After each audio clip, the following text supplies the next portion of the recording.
G'day, I'm Owen. You've joined the pub test, and in this one, it is a culmination of this Mary Kelly crime scene videos, and we are focusing in on the Irish Brotherhood and 3 particular theories to do with them. So without further ado, let's put it to the pub test.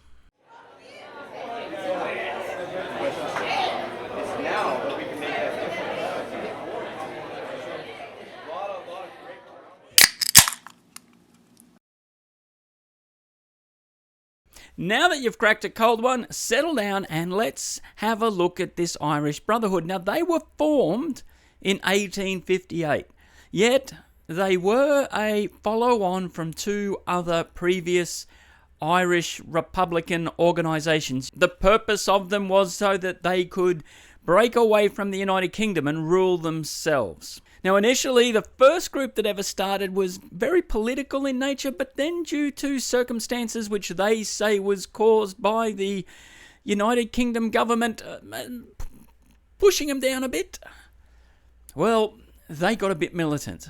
So did the next group, and so definitely did the Irish Brotherhood.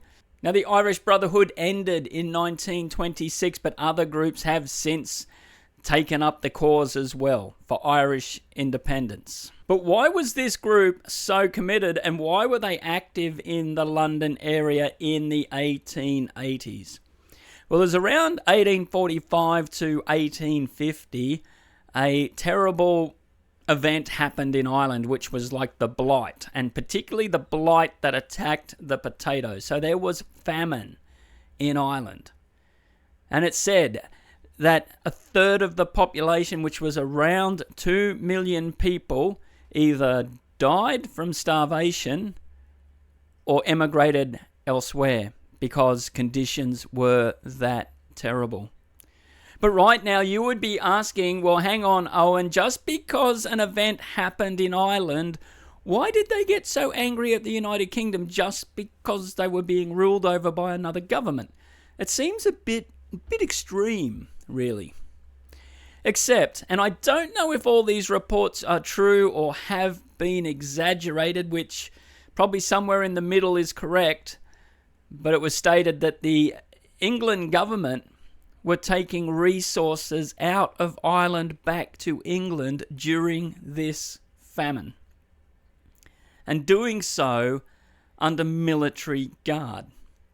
Now, if you were a young Irish person back then, and you had heard or seen these stories, well, that would easily be passed on to the next generation, and you could understand that deep-seated hatred you would have.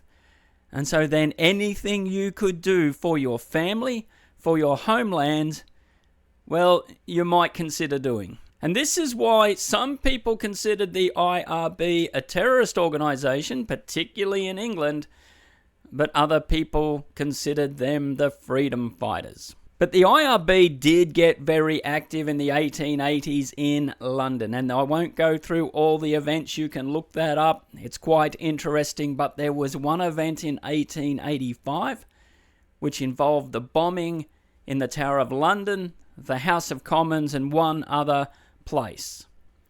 Now, the 2 perpetrators, Henry Burton and James Gilbert, were arrested and sent to life in prison for those attacks. Now, no doubt more people had to have been involved in the planning of this, because in 1883, the English establishment set up the Special Irish Branch within the police department. Now, the Special Irish Branch was basically Homeland Security, focusing in on the threat that the IRB were making against the establishment. And interestingly, now that organisation still exists, but they dropped the Irish out of the moniker, and it's now known as the Special Branch. But yes, still focused on national security. And interestingly, there was one inspector who was part of this Special Irish Branch in the 1880s. That was Inspector Abilene. And yes, he is on site during this investigation of the Mary Kelly crime, And he was also around on a couple of the other Jack the Ripper crimes as well, and we will get back to that. And remembering he made the arrest of those two men and was a lead part of the investigation who did those bombings in the 1880s. But now, before deep diving into the three theories to do with the IRB and how they could fit into the Jack the Ripper saga, let's just take a step back and consider something else, which is interesting. Now, the Kelly name is of Irish origin, and Mary Kelly is claimed to have been Irish. Now, I think that's a fair assumption, and the people who emigrated to other places, England, the United States, and Australia. So Irish people went to Australia as well, and the most famous one that we know of in Australia is Ned Kelly, who had Irish heritage and also had problems with the authority because the Irish immigrants felt in Australia that the police establishment were pushing them down, and some of them fought back. Now, we'll be looking at Ned Kelly in this channel as a man behind the myth video that we've started that series. There's only one video in it so far, but it's just interesting. That was about the same time with the Ned Kelly saga as Jack the Ripper was happening in London. They're not related though, but just I find it quite coincidental.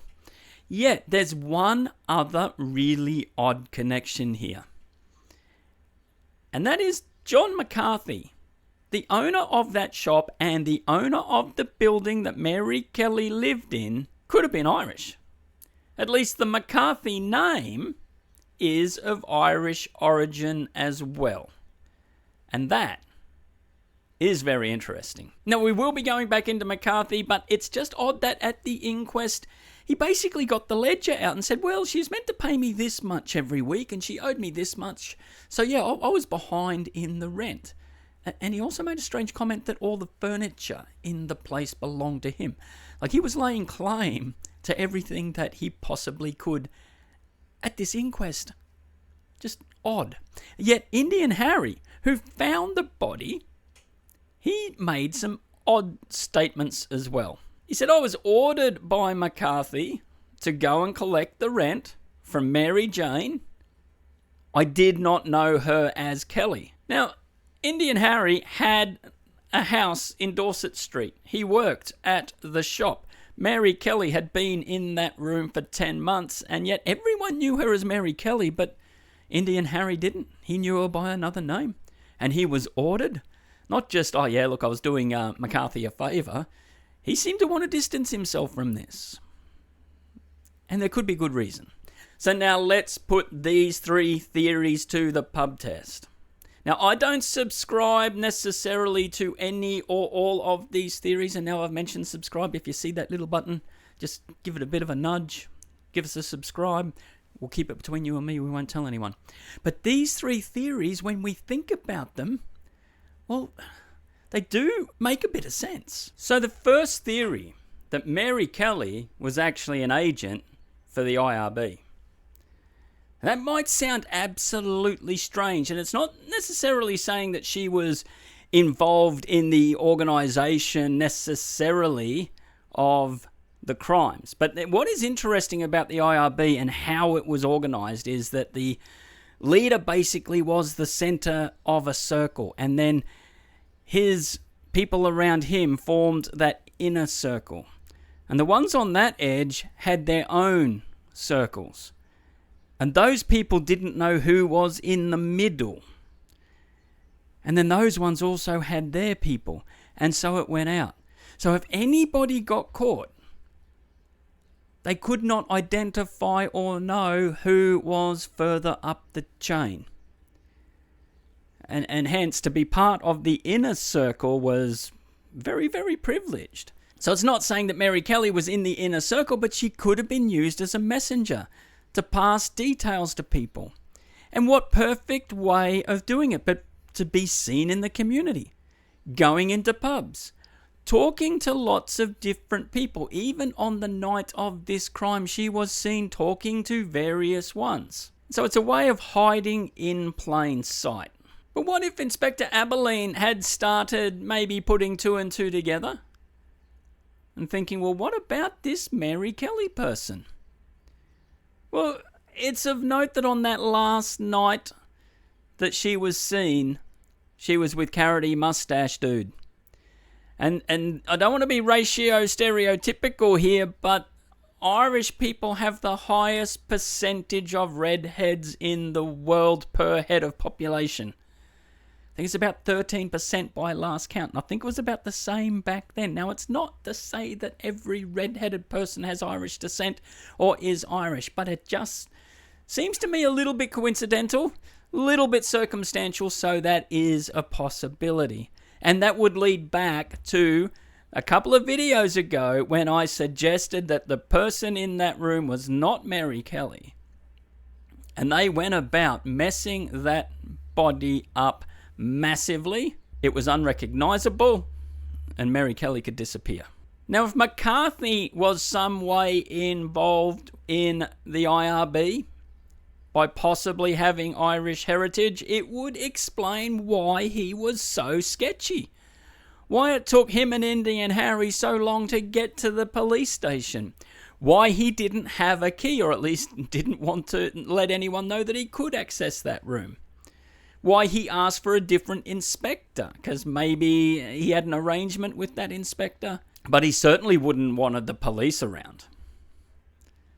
And that was very, very clear. And then definitely he would have ID'd the body as Mary Kelly, even if it had been someone else, because that was the whole point to it, for her to get away. Now, do you think that passes the pub test? Well, it might, but there's a second one. That Mary Kelly perhaps was a double agent or working for the special branch. And what better cover would you have than being Irish yourself? So Irish people would feel comfortable around you. You're talking to them. You would hear some of these private conversations, because in England, these people were considered a terrorist organisation. That's why the Special Irish Branch was formed, to make sure that they could put a stop to it. And so, could you pay an informant as well? Could Mary Kelly be making money from reporting back to the police? Well, perhaps. But then the IRB find out. And what are they going to do about it? Well, they're going to send a message. And boy, do they. Like, everyone who sees this crime scene says this was not normal. This was a personal attack. And what more personal could you get than believing someone was a traitor to your cause? As dark as that is, it's not out of the realm of possibility at all. And then it would also explain why McCarthy said she owed the rent. The only real proof that she owed the rent is McCarthy and Indian Harry's statements themselves. And again, if he was of Irish heritage and knew this is what had happened in that room, well, he'd just be wanting to cover it over as quick as possible. So do you think that passes the pub test? Well, there is a third one, and this one is a little bit more, I don't want to say convoluted, but you might think it is. It was sent to me to have a look at, to put my eyes over it, and I'm open to those suggestions too. If you want something looked at on the pub test, send me a message.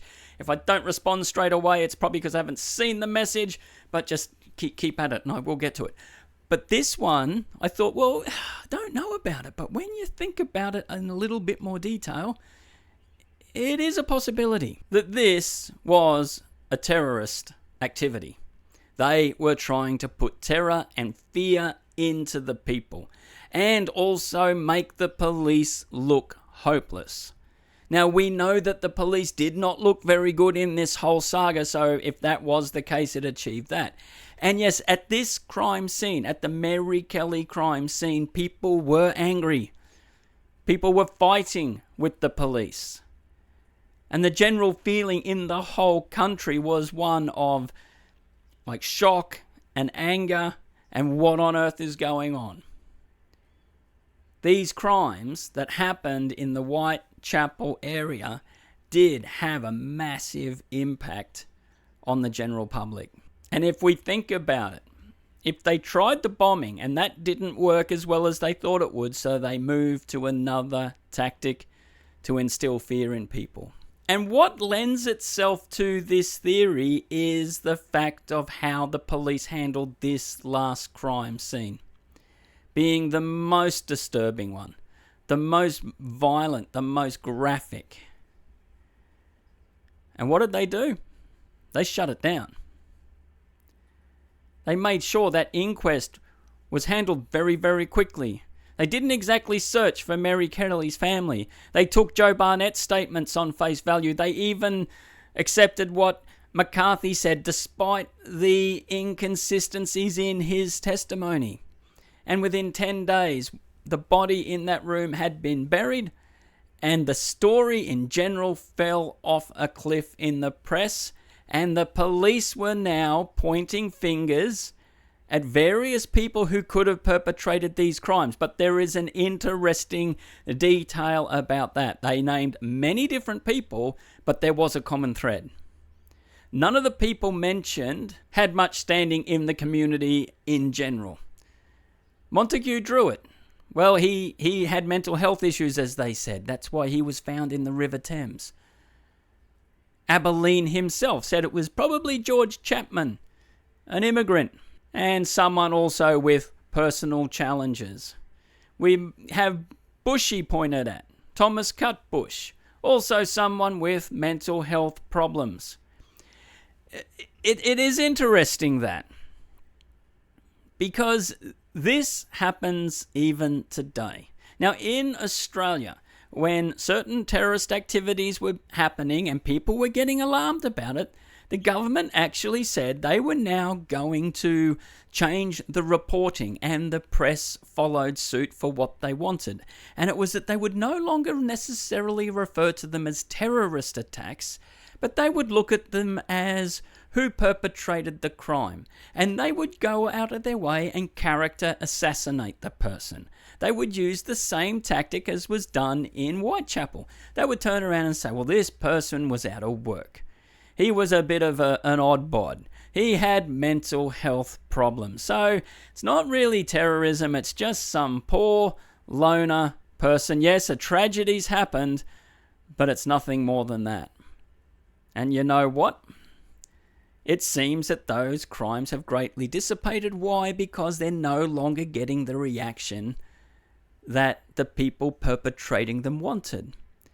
And so when you see that the reporting fell away, now if any crime was committed, they were looking at ones who didn't have much standing in the community. Well, you're not achieving your goal. And further proof to that particular side of the theory is what was seen in that room. Now, I am still torn about the second photo and the provenance inside that room of 30 Miller's Court where the other photo was taken.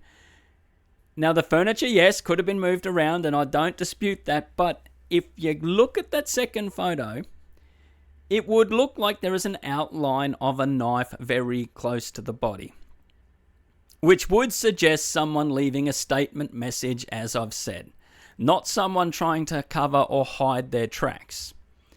Now, I accept the fact that, one, that photo is disputed because it turned up in modern times. It's not saying that it was in the record back then, so it may not be true. But if it is true, as some people believe, then there's other things we see in the photo that Inspector Abilene did not mention at all. And if that photo is proven to be true, the reason why he would not have mentioned them is because he didn't want to draw attention to this crime any more than it needed to be. He wanted it to be this attack by this Jack the Ripper person who we now know who committed the crime because they're locked up in an asylum or already dead. But out of these three theories, Mary Kelly being an IRB member, Mary Kelly working for the English authorities, or these were just terrorist attacks. Which one of these do you think passes the pub test, or do any of them do? Because this crime scene was totally different, but looking a little bit outside the box, it just makes a little bit more sense, some of it. Personally, I still lean towards the first theory, that Mary Kelly was working for the IRB and disappeared. To me, that makes the most amount of sense with everything that is to be considered. But, have at it in comments. Let me know what you think. And just so you know, moving forward, we will be looking more at some suspects. There's some we haven't covered, and I'm building up to one. One that really needs a good deep dive. And I'll be starting the deep dive of suspects with one that has not yet been considered. So keep an eye out for that. But also let me know what you think of that little opening scene with the pub test logo coming together. And a quick shout out to Slide Creations. He's also on YouTube. Check him out if you want to. Did that, put it together. Let me know what you think. I quite like it. And as always, your viewing this is greatly appreciated. So if you have the motivation, if you have the means, hit that like, hit that subscribe. I'm Owen. You've been watching the pub test, and we will see you on the next one.